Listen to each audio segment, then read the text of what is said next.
Welcome to another episode of cricket यारी। मैं हूं आपका होस्ट रिजवान, लेकर आऊँ आपके एक नया एपिसोड।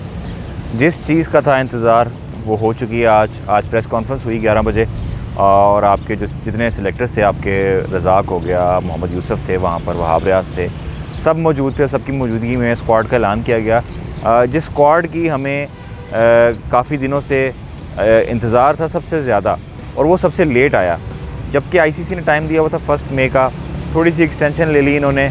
इंडिया ने भी अनाउंस कर दिया, England, south Africa, Australia, even के अफ़गानिस्तान ने भी अपने स्क्वाड का ऐलान कर दिया, नेपाल तक ने कर दिया। लेकिन पाकिस्तान की टीम ऐसी टीम थी जिसने अपने स्क्वाड का ऐलान किया ही नहीं। हर कोई स्पेकुलेशंस करी जा रहा था, क्योंकि हम ये देख रहे हैं इमाद और आमिर की वापसी की वजह से अब ये देखना था कि कौन से ऐसे प्लेयर हैं जिनको बाहर बैठाया जाएगा।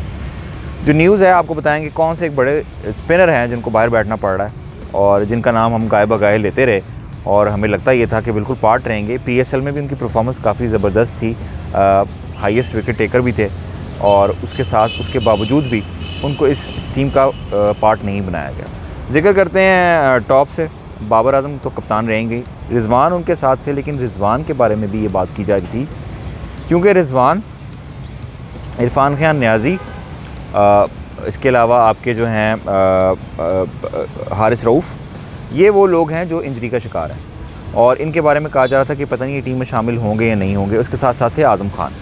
अब प्रॉब्लम ये है कि इन सब दोनों को तो हैमस्ट्रिंग की इंजरी थी, रिजवान को भी और इरफान को भी, और रिजवान जो है अभी भी उससे जूझ रहे हैं। तो लेकिन बहरहाल टीम में उनको अनाउंसमेंट कर दी गई। रिजवान जो हैं उनको टीम में एज अ वाइस कैप्टन वो ऐड हुए हैं। साइम अयूब होंगे, जी हाँ, न्यू सेंसेशन है आपकी, देखते ही हैं ओपन करते हैं कि नहीं। वैसे तो अब तक ओपन करते ही हैं। रिजवान को एतराज़ था कि वो ओपन करना चाहते हैं, लेकिन बहरहाल ये बाबर के ऊपर है और मेरा ख्याल है साइम अयूब की और कोई जगह बनती भी नहीं है। इसके अलावा साइम अयूब की एक क्वालिटी है जो कॉन्फ्लिक्ट करती है एक और प्लेयर के साथ, उसका जिक्र करेंगे और आपको बताएंगे कि जिस स्पिनर को निकाला गया है, क्या कहकर निकाला गया है, क्या वो लॉजिक सही बनती है और क्या वो लॉजिक साइम अयूब पर भी अप्लाई हो सकती है। देखते हैं, देखते रहिए, एंड तक देखिएगा वीडियो।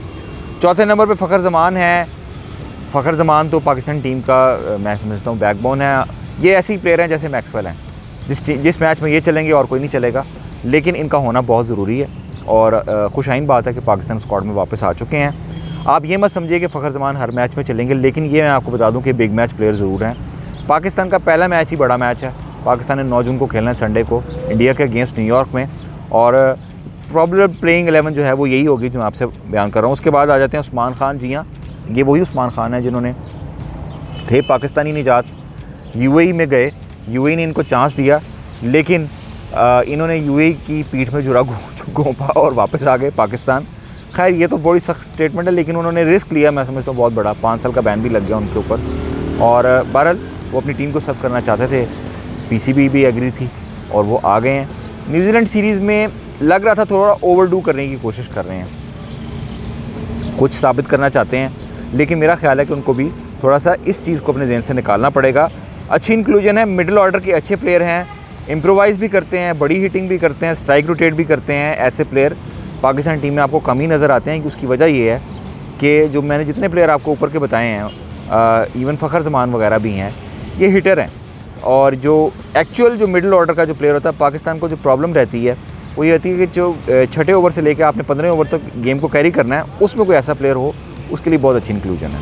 अच्छा, उसके बाद जी हाँ, सरप्राइज़ पैकेज है जी। सरप्राइज़ तो नहीं मैं कह सकता, आज़म खान है। रिजवान के साथ जो दूसरे विकेट कीपर आए हैं, जी हाँ, वो आज़म खान ही हैं, और मोहम्मद हारिस को बाहर बिठा दिया गया है। ये सबसे बड़ी जो थी चेंज थी, एक्सपेक्टेड थी।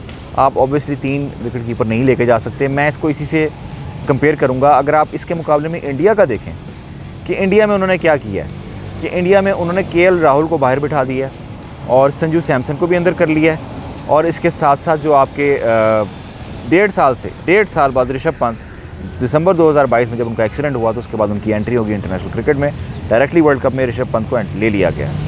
तो अगर आप ये देखें कि केएल राहुल के साथ ज़्यादती हुई, और अगर आप इस ज़ुमरे में देखें कि मोहम्मद हारिस हैं, तो मेरा ख्याल है कोई इतनी बड़ी सेटबैक नहीं है, क्योंकि केएल राहुल जो है वो कैप्टनसी कर चुके हैं इंडिया की टीम की और बड़ा मेन पार्ट रहे हैं इंडियन टीम का।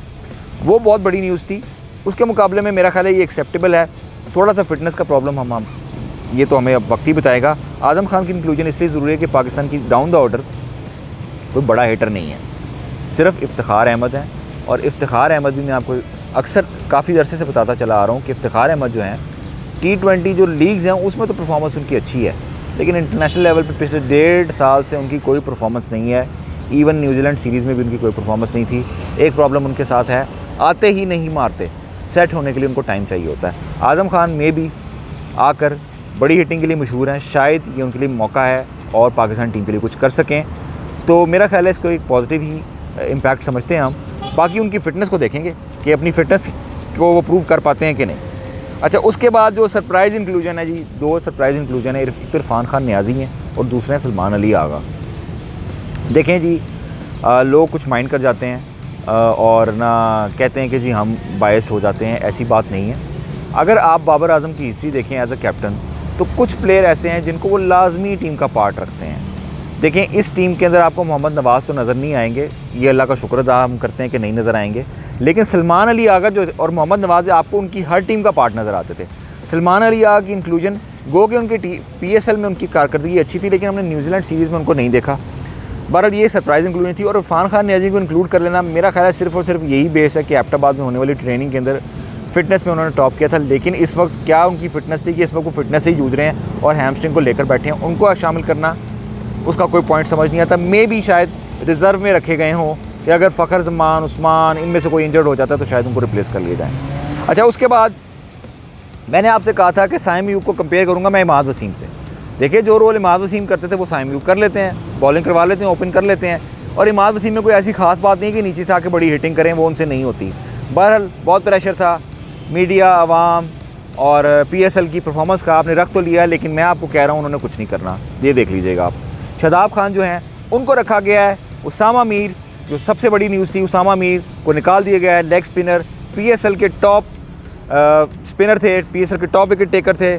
आपने इमाद वसीम को उनकी परफॉर्मेंस के PSL की परफॉर्मेंस पे आपने उनको वर्ल्ड कप में शामिल किया और उसामा मीर को PSL की परफॉर्मेंस में वर्ल्ड कप से निकाल दिया। इस बात का जवाब देना होगा। बहरहाल जो प्रेस कॉन्फ्रेंस में ये जवाब दिया गया अब्दुल रज़ाक वगैरह की तरफ से कि जी हम 2 एक तरह के प्लेयर नहीं रख सकते। शादाब खान भी लेग स्पिन कराते हैं, उसामा मीर भी। शादाब खान की क्वालिटी ये है कि ये अच्छे ऑलराउंडर भी हैं, तो इसलिए उसामा मीर को बाहर बिठा दिया गया है। बहरहाल ये उनकी एक्सप्लेनेशन थी, किसी हद तक लॉजिकल है, चले मान लेते हैं, लेकिन शादाब खान की भी एज सच इंटरनेशनल लेवल पे उस तरह की परफॉर्मेंस नहीं आ रही, लेकिन हम उम्मीद करते हैं वो कम बैक करेंगे। उसके अलावा इब्रार अहमद मिस्ट्री स्पिनर रहेंगे। अब्बास अफरीदी बहुत अच्छी इंक्लूजन है, अच्छे प्लेयर हैं, वेरिएशंस अच्छी हैं, इनका शामिल करना लाजमी था। 2 साल से टीम के साथ जुड़े हुए थे, लाजमी था कि उनको चांस दिया जाता। उसके साथ साथ जो बाकी जो हैं वो पैड इंक्लूजन है, शाहीन आपके, नसीम शाह, शाहीन शाह अफरीदी और हारिस रऊफ़ और मोहम्मद आमिर और इसके अलावा हसन अली। अच्छा, हारिस बाकी तो ठीक है, हारिस रऊफ़ और मोहम्मद हसन अली के बारे में ये कहा गया, हसन अली को ये बताया गया कि भाई हारिस रऊफ़ अगर इंजर्ड हो गए तो आपको शामिल कर लिया जाएगा अगर इंजरी से वापस ना आए, वरना हारिस रऊफ़ ही आपका मेन पार्ट बने रहेंगे। ये थी पाकिस्तान टीम की प्लेइंग 11। आप क्या समझते हैं? क्या कोई बंदा आप समझते हैं ऐसा जिसके साथ जाती की गई हो, जिसको मिस किया गया हो? मोहम्मद हारिस जो लोग समझते हैं, मैंने उनको कंपेयर करके बता दिया है कि अगर आप उसके मुकाबले में KL राहुल देखें तो आपको ये एक्सक्लूजन बहुत छोटी लगती है। Thank you so much for watching cricket यारी। अल्लाह हाफ़िज़।